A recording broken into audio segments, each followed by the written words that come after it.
All right, Paul George was apparently on All the Smoke podcast. Shout out to Steven Jackson, Captain Jack, and Matt Barnes. They got an amazing podcast going right now. Been going on for a minute now. I remember when they first started, they didn't blew up like we thought they would. Same number, same car, same hood. It's all good. I probably butchered that, but hey, appreciate everybody back. Check out the NBA Talk playlist. And basically, Paul George blamed Doc Rivers for the Clippers debacle. So let's talk about that. Once again, check out the NBA Talk playlist. Check me on Sportscastr for all my sports live streams. Can't go live on the channel, or I can't do no premieres. So click the link in the description. Sportscastr, create an account. Follow me there when I go live. We'll chop it up. But also follow me at Goodfellas Sports TV 2.0 for additional content and all live streams right now.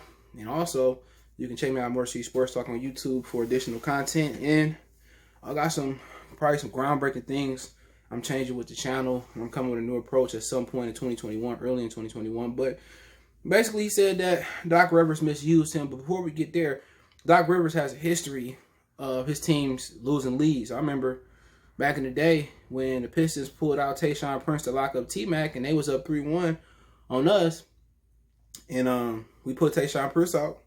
Doc Rivers never had no adjustment. Tracy McGrady never advanced past the first round.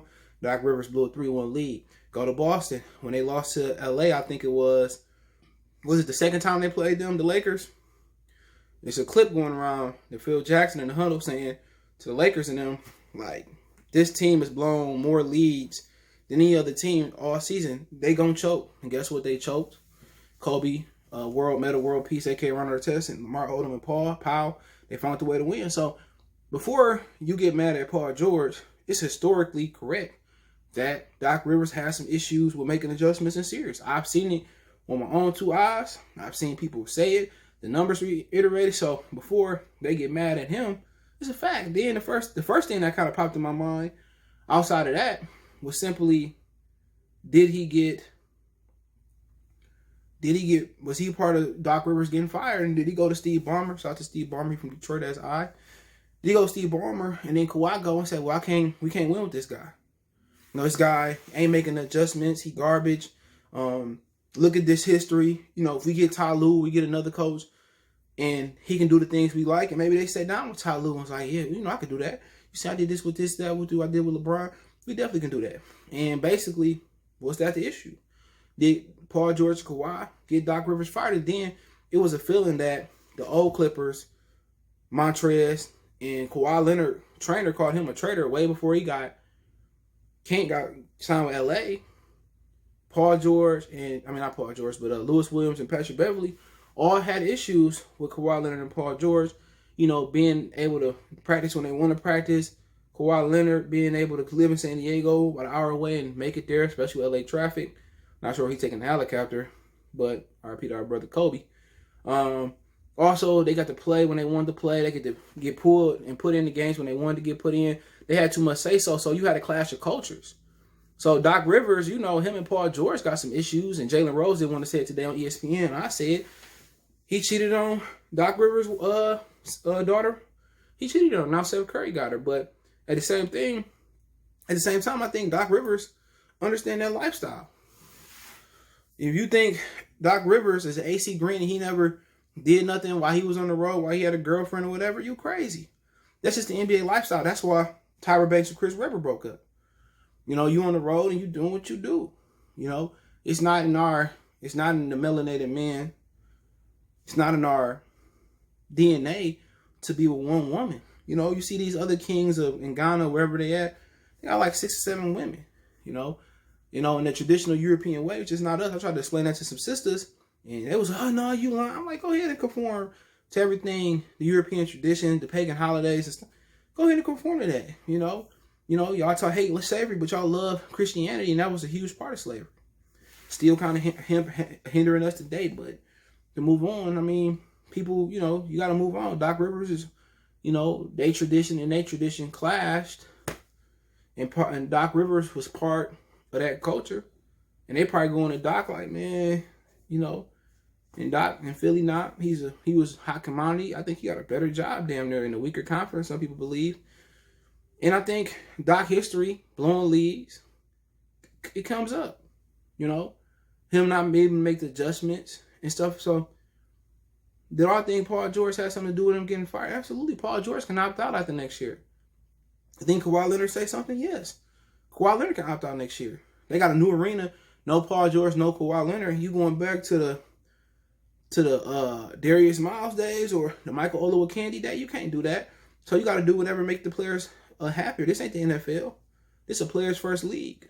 Maybe Damian Lillard should do a player first song.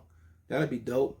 Something like Queen Latifah. I forget old girl she did with Ladies First, but it's a players first league. So of course, I think Paul George and Kawhi Leonard had something to do with Doc Rivers getting fired. So as far as the technical things that he said basically they didn't have enough time in the summer with a shoulder injury. He never really got in that rhythm. And we got in the season, he had to get the rhythm. But with Doc Rivers, he was using them off of screens and pin downs. He said, I can do that, but that's not my game. He said, I pretty much need some pick and roll. I need some post-ups. I need some isolations.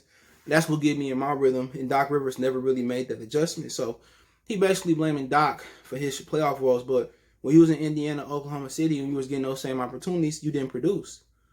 So you was posting up. You was getting the pick and roll. You was getting isolation situations with Danny Granger, whoever he was with, Roy Hibbert, Oklahoma City Thunder with Russell Westbrook.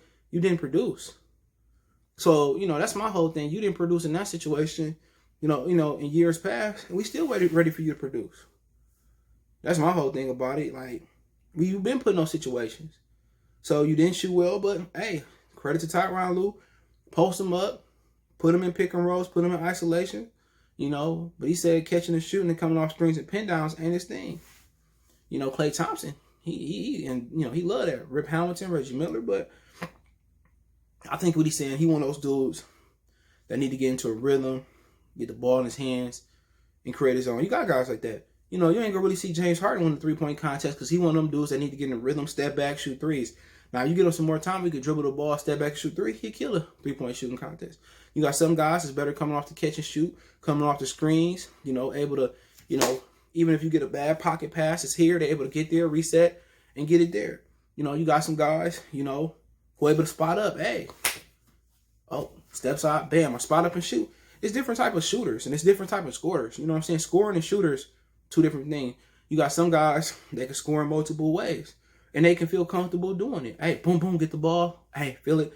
See the ball, lay up, bang it out. Oh, step back, post up, let me, get in the rhythm, step back three.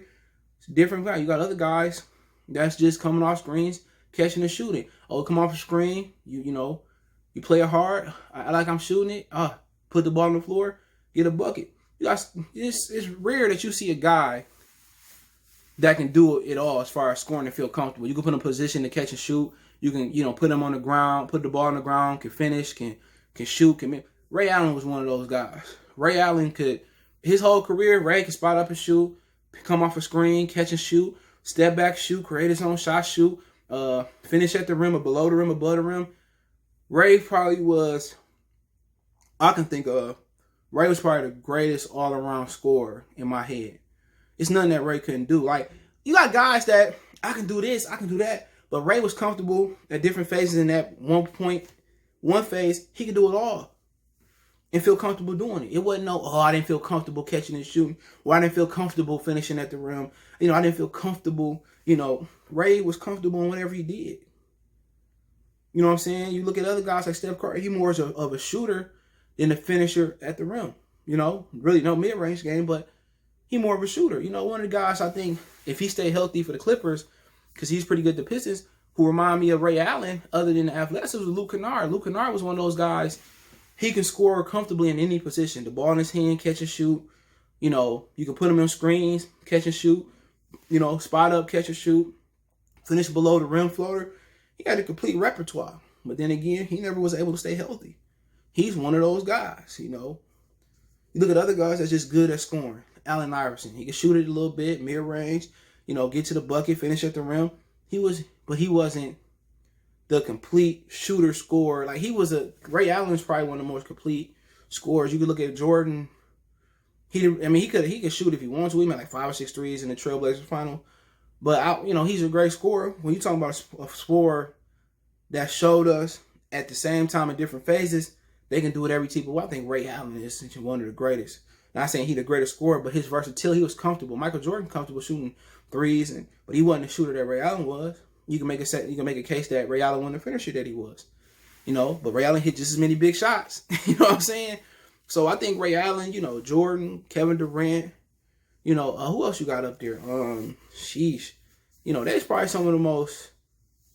the most versatile scorers. You got a lot of guys. You got guys that can shoot threes, guys that can put on the floor, guys that can post up, guys that can finish. But when you talk about guys that's comfortable doing each and one of those things and won't see them crying like Paul George is, you talking about some of those dudes. People say, what about LeBron, CJ? He don't like to post up. Ray can post up and shoot. Young Ray was a problem.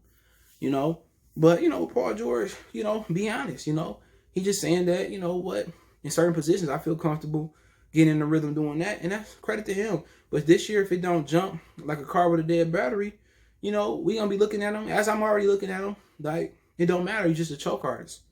You're not good enough to be a 1. We seen it in Indiana. You're not good enough to be a 2. At best, you a 3 option when it comes to winning. You know what I'm saying? When it comes to hitting those.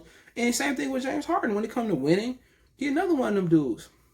He at his best even when he was the legit 3rd option, come off the bench, he sucked monkey balls. Legitimately, James Harden is a guy in a big game situation he probably needed Kyrie and KD to get there.